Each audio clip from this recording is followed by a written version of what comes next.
Let me tell you a story so on the nose you'll think I made it up. I didn't. It's in the Wall Street Journal. There's a company in Florida that owns golf courses, nice ones near Orlando. And earlier this year, that golf course company announced it was merging with a military drone company called Power Us, a drone company. And the announcement floated the idea that the golf courses themselves could become testing grounds for the drones. Now, who sits on the board of that golf course outfit? The president's two eldest sons, Donald Trump Jr. and Eric Trump. And here's the timing, reported by the Journal and the Daily Beast. A few weeks after that merger, Power Us announced a deal to sell interceptor drones built to shoot down the kind of attack drones Iran uses, to the Pentagon for the war, their dad's war.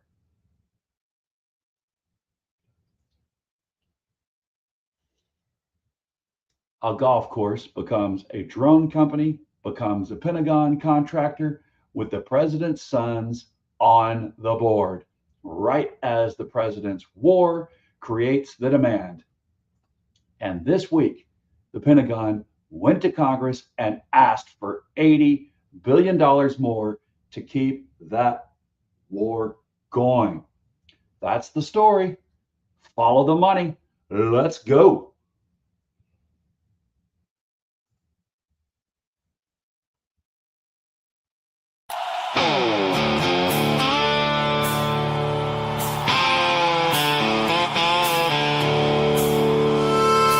Standing for life, liberty, and the pursuit of happiness. Built upon the shoulders of the Constitution, rule of law, and the animating principle that we are all created equal. I need to hear a hallelujah, though I'm not considered a believer by some. I still believe in the warmth of heaven come. I need the rapture I feel when my feet touch the green, green grass of home. Then I know I have reached the valley of kingdom come. And when I reach that valley, I need to see you there, because we don't need a kingdom, we only need free air. We don't seek a king, we seek the brotherhood of man, and we won't fight for bondage as we need no king or woman. We will stand undivided because we will raise the fallen. Now I need to hear a hallelujah as we tear down the wall there.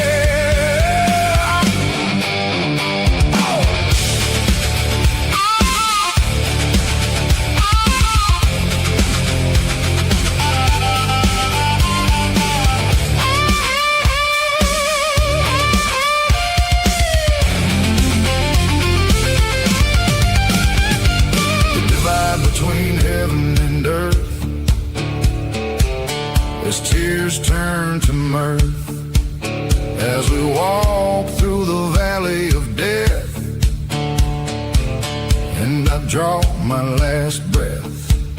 I know rapture I feel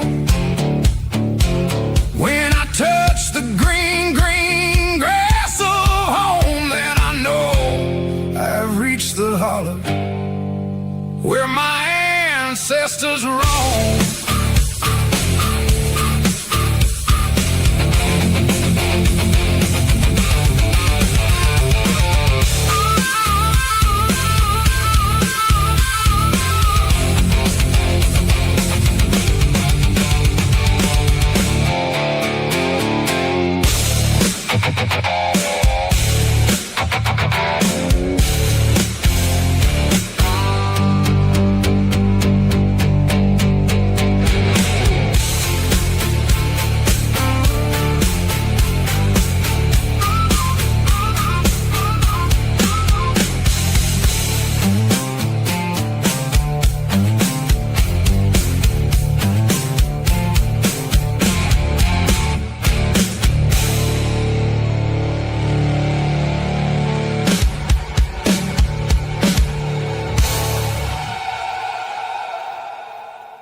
Welcome to the Hillbilly Think Tank, y'all, with Spencer Keck.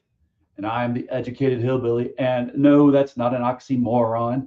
Don't call me a moron. There have been educated, erudite, and emancipated hillbillies here in Kentucky ever since my kith and kin came through the Cumberland Gap with Daniel Boone and the Long Hunters. Now, we came through that gap on a quest to find life, liberty, and the pursuit of happiness here in Kentucky. So, as I said, I'm Spencer Keck, retired Navy doc, combat veteran, and candidate for a magistrate on the Hardin County Fiscal Court, District 3. I'm also a public school teacher.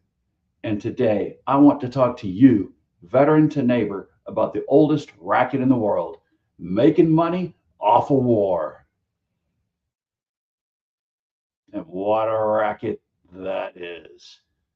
Talk about rackets of rackets.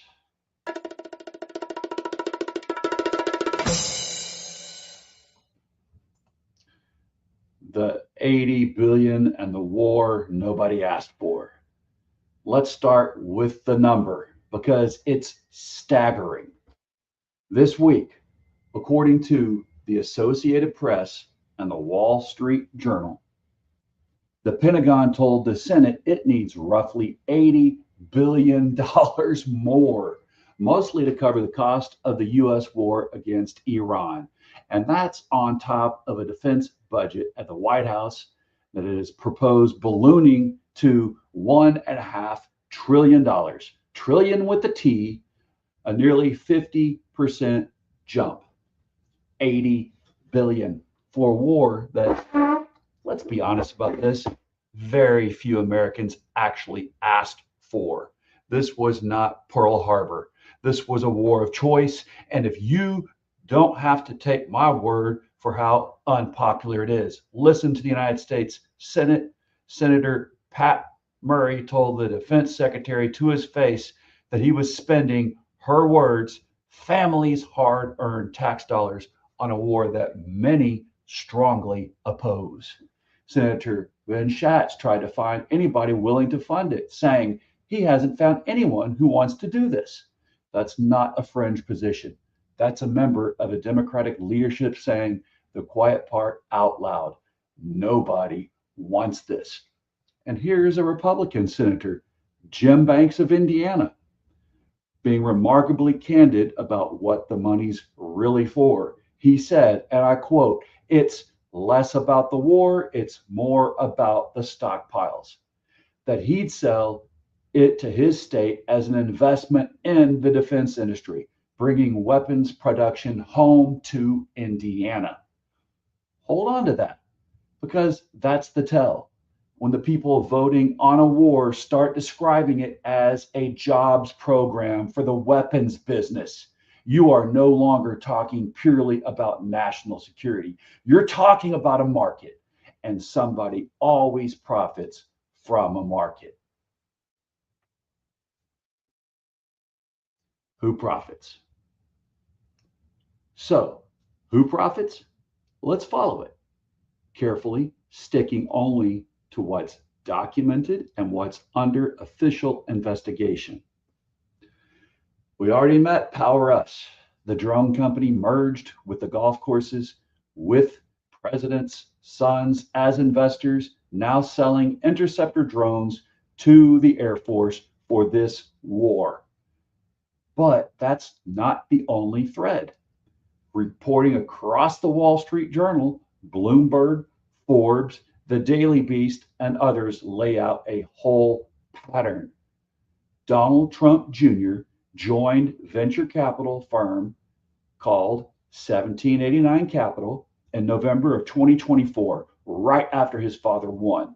Since then, the firm's portfolio companies have reportedly won tens of millions in federal contracts. Trump Jr. also sits on the advisory board of a drone parts company called Unusual Machines, where Forbes reported he was granted shares worth millions, and which then announced over $15 million in military linked orders, including a direct U.S. Army purchase. Another firm tied to that same network got a $620 million Pentagon loan, reportedly the largest in the history of the Pentagon's Office of Strategic Capital, to make magnet for drones. And Eric Trump, he's the chief strategy advisor at a robotics company that landed a $24 million Pentagon deal. Now, here's the part that tells you this isn't just me connecting dots in my garage. The United States Senate is connecting them. Senators Elizabeth Warren and Richard Blumenthal and Andy Kim sent a formal letter demanding to know whether the Pentagon's decision to hand out lucrative contracts and loans to companies associated with the president's son may have been affected by conflicts of interest. A congressman, Robert Garcia, formally asked the Defense Department, its own inspector general, to investigate. And I'll read you his framing because it's blunt. He wrote that the president's war is driving up gas and grocery costs for the public and profits for his son's new business ventures. And one more voice, because this one carries weight. Richard Painter. He was the chief White House ethics lawyer under George W. Bush, a Republican administration. He said this could be the first family of a president to make a lot of money off war, a war he didn't get the consent of Congress for. The line.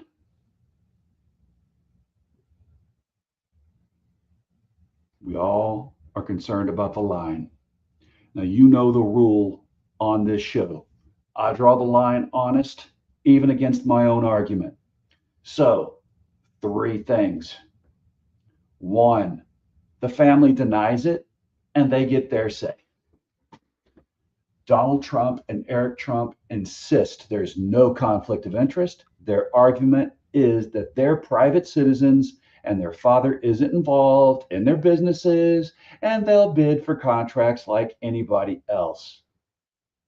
The co-founder of PowerUs says the Pentagon picked their drones because, quote, they need it now, not because of who's on the investor list.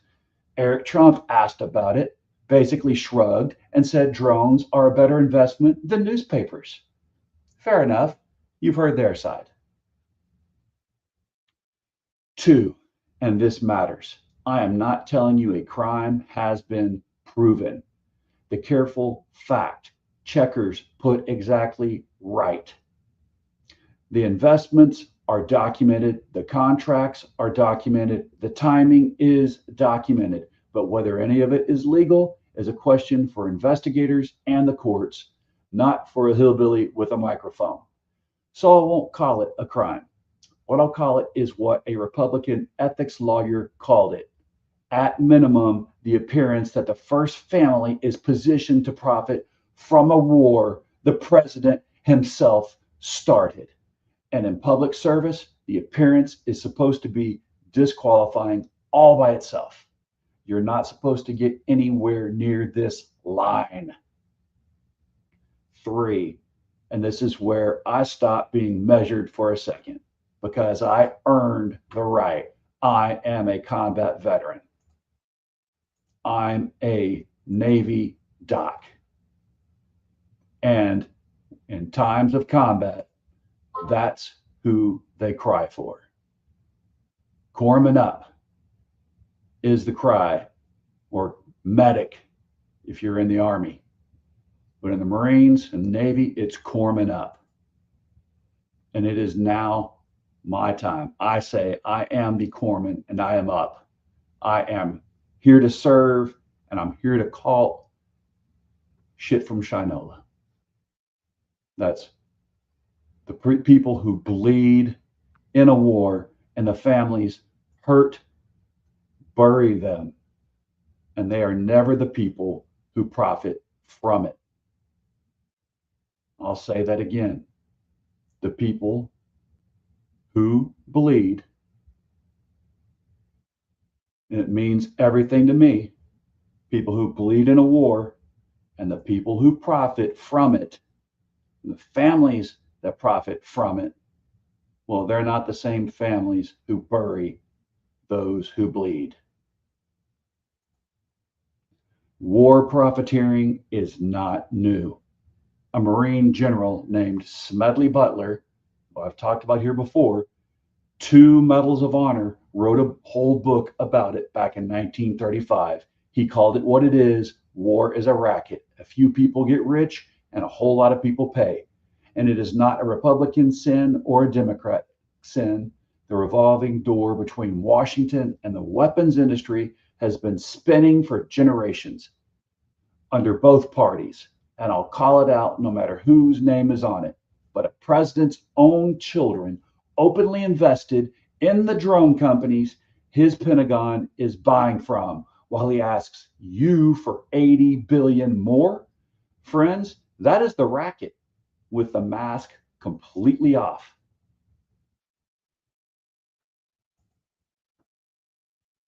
And the mask is exposed, and we all have eyes to see.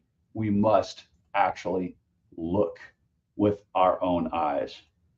Every single day, there's another story out there about the grift. They just say, hold on, you're the person in office. You have more, you now finally have the supreme wealth you always said you did.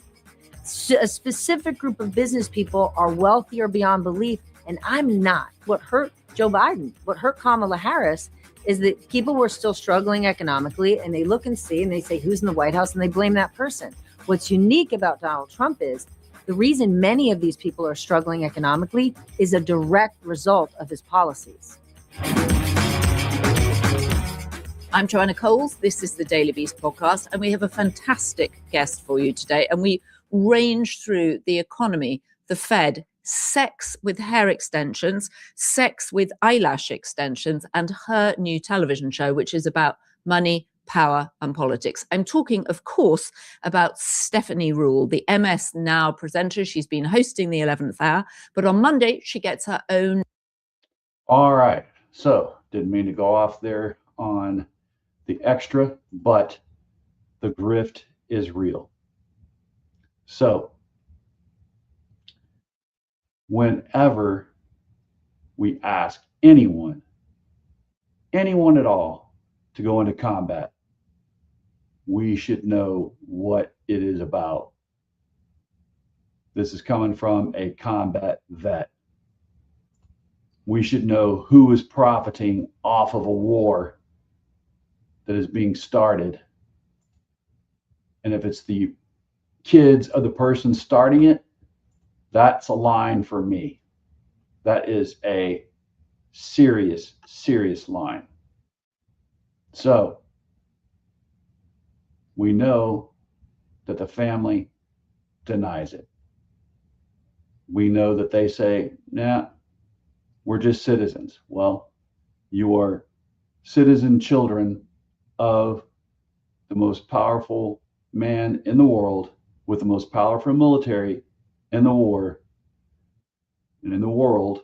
And he started a war, and a war he didn't get the consent of Congress for. And if you didn't know, today the Senate actually 50 to 48 voted to restrain the president's power in this war.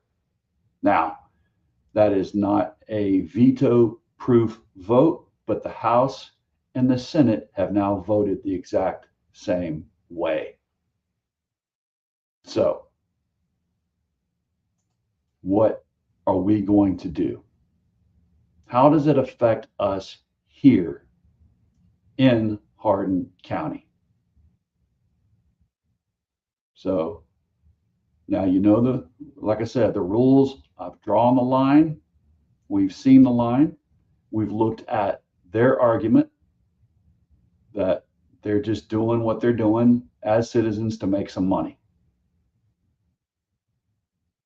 And again, I'm not telling you a crime has been committed, but if it looks and smells like rotten fish, we all have noses of our own. So, 3, and again, this is where I stop being measured for a second because I earn the right and I am a combat vet, like I said. We know that here in this county, we're the ones who bleed. It's our families. We don't profit off of war. We are not war profiteers here in Hardin County. We are warriors. And we are the sons of warriors and the daughters of warriors. But these warriors, we don't get rich, especially not the corporals, the lance corporals, and the private first classes. We don't get rich off of the weapons industry. We are not in part of the revolving door. It's PFCs, lance corporals, corporals, and sergeants. When they get shot, their family isn't making billions off of the racket. They're not asking for billions more to be put into the racket.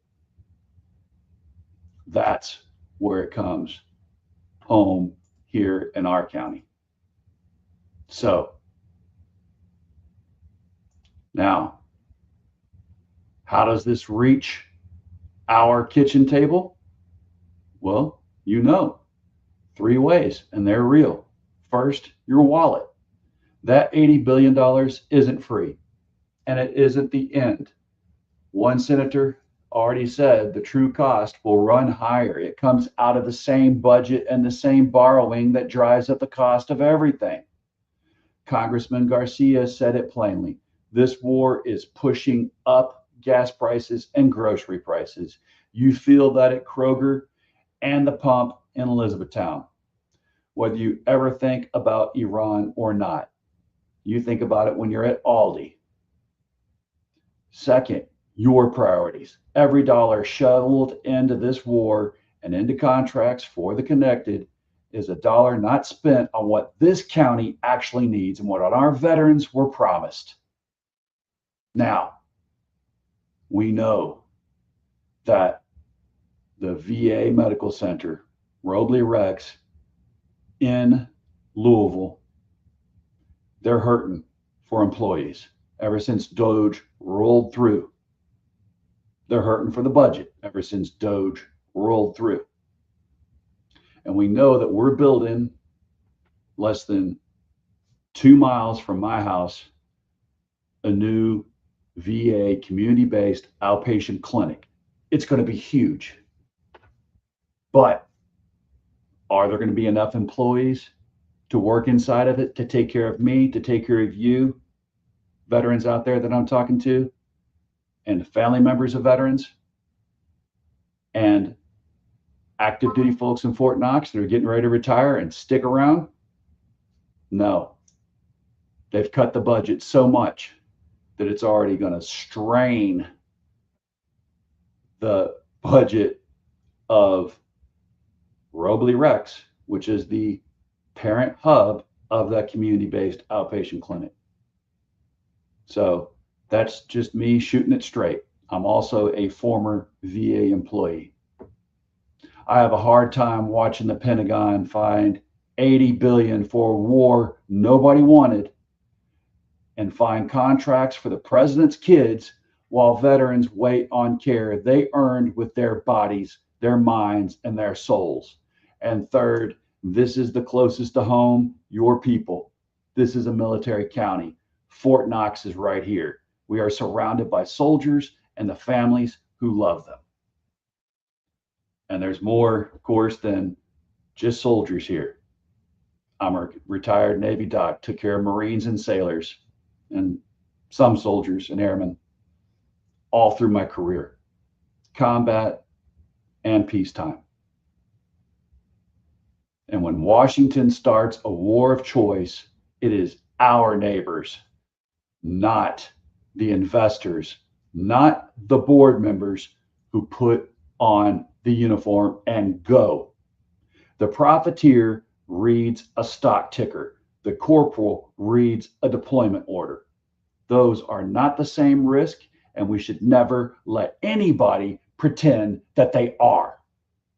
So here's the through line, and it's the same one I bring to everything. Follow the money and ask who profits. That question is the whole job of an honest public servant, whether or not the folks in DC want to let you look at the real cost. So now, who profited and who is profiting? So we know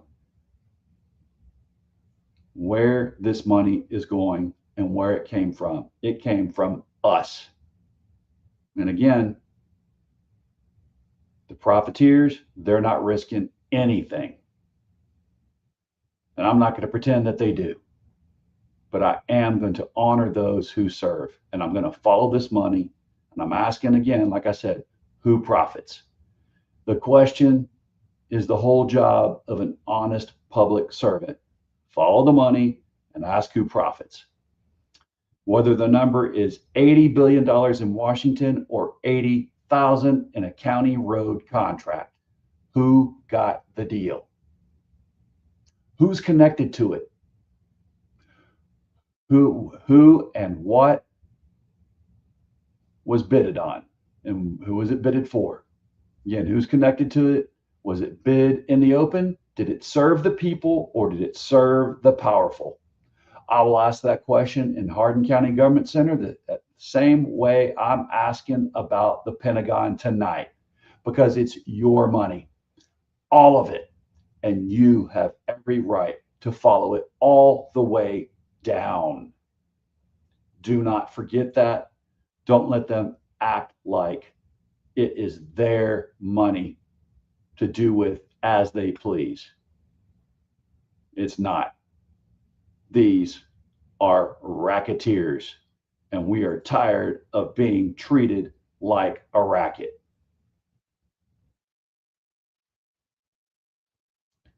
All right, so y'all keep asking the hard questions.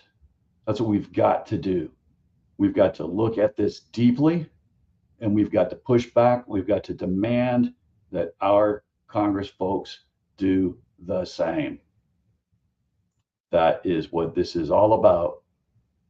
Nothing more, nothing less.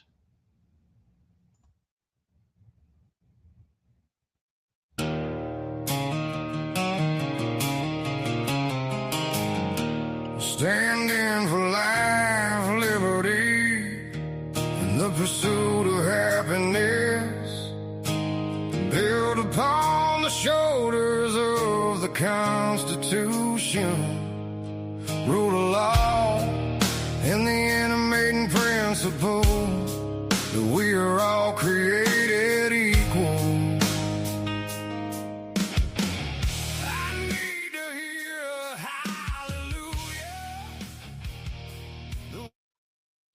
Y'all, this has been the Hillbilly Think Tank. You've been hanging with me, Spencer Keck. Please like and subscribe. Don't forget to do that. Don't forget to tell your neighbors. And I am the Educated Hillbilly. This has been the Hillbilly Think Tank. Come to a fiscal court meeting. Bring your hardest question. Whether I earn your vote or not, we'll sit there and we'll figure out the answer together. I'll see you there. Keep thinking deeply. And remember, in Kentucky, united we stand, divided we fall. It isn't just words on a flag, y'all. It's the glue that holds us together. Because if we love our neighbors as ourselves, and we recognize that, yes, we are our brother's keeper and our sister's keeper, then we cannot be divided and we will not fall. Remember, everyone deployed overseas, and bless your corazón. That is Spanish for heart. Y'all, I hope that you have a great one. Hope you're having a great evening.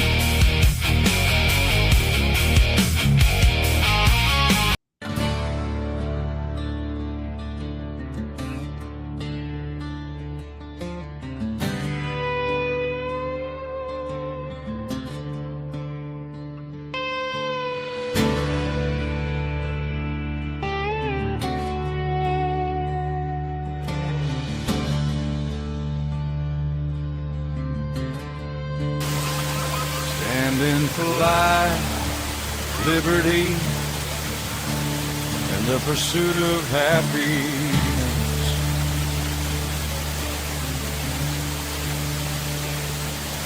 Built upon the shoulders of the Constitution, rule of law, and the animating principle that we are all created equal.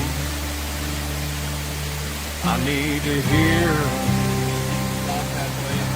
Must have. hallelujah.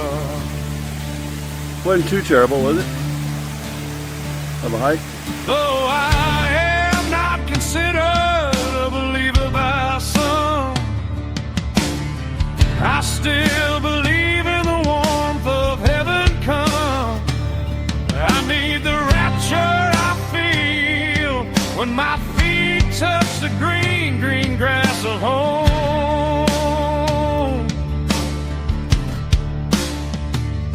Then I know I have reached the valley of kingdom come. And when I reach that valley, I need to see you there, because we don't